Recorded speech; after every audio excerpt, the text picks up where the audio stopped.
இங்க சுற்றுலா தலமாக இருப்பதால அதிகமா வாகனங்கள் இந்த ஊருக்கு வந்து போகுது.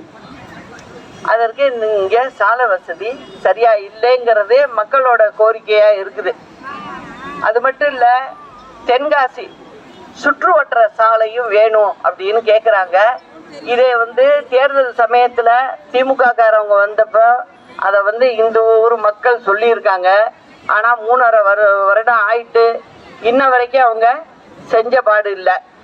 அதனால இந்த மக்களுக்கு அவங்க கேட்டதுல 1-2 நாள் நீங்க செய்யணுங்கிறத நான் கேட்டுக்கிறேன்.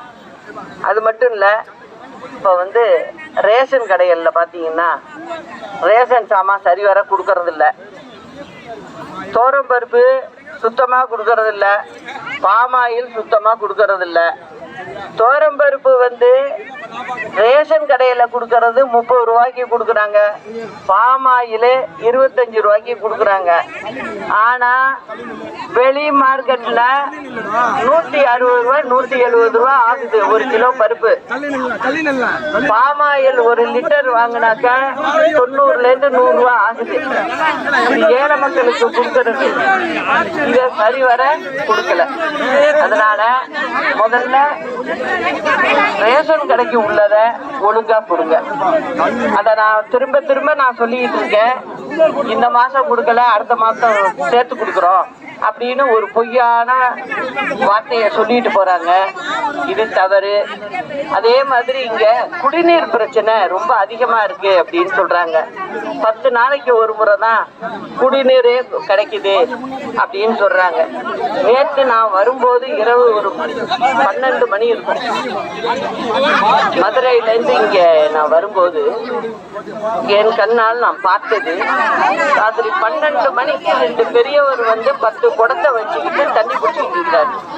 ராத்திரி 12 மணிக்கு அவங்க தண்ணி வீட்டுக்கு எடுத்துட்டு போற நிலைமையை பார்ப்போம். மனசு ரொம்ப கஷ்டமா இருக்குது.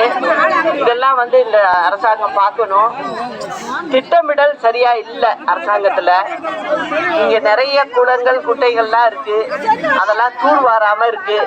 இங்க அடிக்கடி மழை பெய்யுற மாவட்டம் தான் இது. அதனால அந்த தண்ணியை சேமித்து வச்சாக்க நிலத்தடி நீர் உயரம் கிடைக்கும். அதனால தண்ணி பிரச்சனைக்கு கொஞ்சம் வழி கிடைக்கும். அதனால அதை செய்யணும் அப்படிங்கிறத நான் கேட்டுக்கிறேன். இங்க மேற்கு தொடர்ச்சி மலை பகுதிங்கிறதுனால இங்க தென்னை, நெல் சாகுபடி, வாழை சாகுபடி இதெல்லாம் நிறைய இருக்கு. அதனால இதுக்கு வேண்டிய அவங்களுக்கு உதவிகளை விவசாயிகளுக்கு செய்யணுங்கிறத கேட்டுக்கிட்டு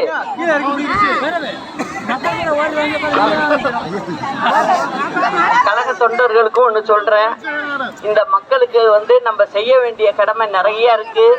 அதனால எல்லாம் ஒற்றுமையா இருந்து நல்லபடியா நம்ம இயக்கத்தை 26ல வெற்றி பெற வைத்து அம்மாவினுடைய புரட்சி தலைவர்களுடைய ஆட்சியை உருவாக்கி இந்த மக்களுக்கு நாம் செய்ய வேண்டியத நல்ல காரியங்களை செய்யணுங்கிறத நான் கேட்டுக்கிட்டு, தாய் வழி வந்த சங்கங்கள் எல்லாம் ஓர் வழி நின்று நேர் வழி சென்றால் நாளை நமது பேரறிஞர் அண்ணா நாமம் வாழ்க, புரட்சி தலைவர் நாமம் வாழ்க, புரட்சி தலைவி அம்மா நாமம் வாழ்க. நன்றி, வணக்கம்.